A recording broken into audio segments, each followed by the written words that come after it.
SC వర్గీకరణ చేయడంపై MRPS నేతలు ఆనందం వ్యక్తం చేస్తున్నారు. సీఎం రేవంత్ రెడ్డి సాహసోపేత నిర్ణయం తీసుకున్నారని MRPS founder general secretary Satish అన్నారు. సీఎం తన లాభం కోసం చూడలేదని, న్యాయం కోసం మాత్రమే చూశారని ఎంఆర్పీఎస్ నేతలు అభిప్రాయం. వర్గీకరణ చేస్తే ఎస్సీల్లో వ్యతిరేకత వస్తుందని తెలిసినా అవేమీ ఆలోచించలేదని తెలిపారు సతీష్. మాదిగలకు న్యాయం చేయటమే సీఎం లక్ష్యమని అన్నారు ఆయన.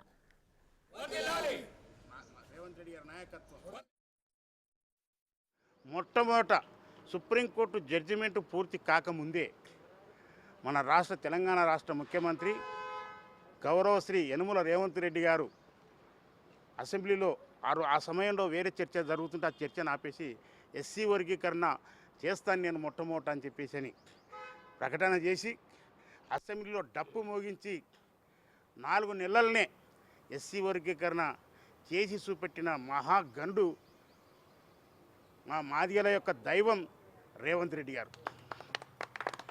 ఎందుకొరకంటే ఏబిసిడీలు చేయడం అనేది మేము ఉద్యమాలు ఎన్నైనా చేయొచ్చు బయట రోడ్డు మీద, కానీ వాటిని అన్ని రకాలుగా ఎదుర్కొని వర్గీకరణను చేయడం అనేది చాలా పెద్ద శాశ్వతమైన చర్య. ఇది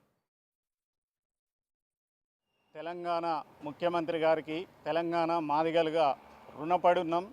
మాకు దశాబ్దాల కాలం నుంచి కావాల్సిన వర్గీకరణని ఛాలెంజ్ తీసుకొని 4 నెలల్లో మాకు వర్గీకరణ చేసినందుకు మాదిగ జాతి పక్షాన, మాదిగ ఉపకులాల పక్షాన ముందుగా ధన్యవాదాలు తెలియజేస్తున్నాం.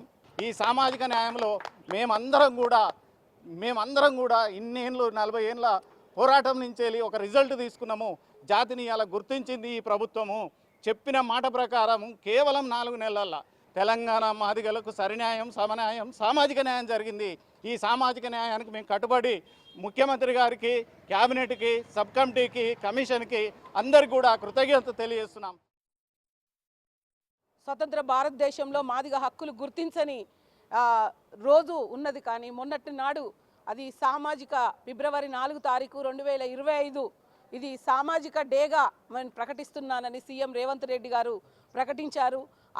అదే సంతోషాన్ని ఆయనను ఒక మానవతావాదిగా, ఆయన ఒక మంచి మనిషిగా, మనసున్న మనిషిగా మేము మాదిగల అందరము ఆయనకు పేరున కృతజ్ఞత తెలియజేస్తున్నాం.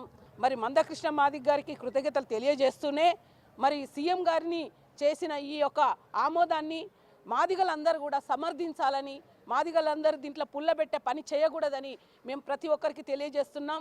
అయ్యా, మన హక్కులు గుర్తించని ఈ సమాజంలో గుర్తించడానికి ఒక మనిషి, ఒక మానవతావాది ముందుకొచ్చిన వాళ్ళని, మనకు అన్నం పెడతా అన్నోళ్ళను మనం ఆశీర్వదించాలి, కానీ అన్నం పెడతా అన్నోళ్ళకు సున్నం పెట్టే పని చేయకూడదు. ఎందుకంటే ఇన్ని రోజులు ఎవరు పట్టించుకోలే.